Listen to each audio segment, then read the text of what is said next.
Bakit pag magkagalit ang tao, hindi mag-iimikan at sobra niya na kinaiinisan ang isa't isa? Hanggang sa hindi niya na namamalayan ang tagal niyo na palang hindi nagpapansinan. Bakit nga ba? Dahil ba sa sama ng loob o maling nagawa o dahil sa mataas na pride?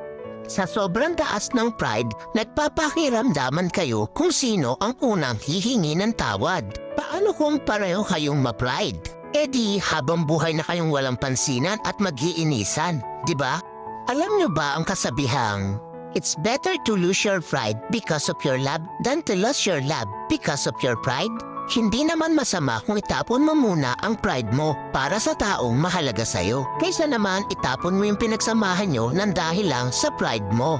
Wala namang masama o mawawala kung ikaw ang unang lalapit o iimik. Ika nga ang nagmamataas ang siyang ibinababa at ang nagpapakumbaba ang siyang itinataas. Kaya huwag ugaliin na magkimkim ng galit dahil ang galit ay basura lang sa ating puso at isipan.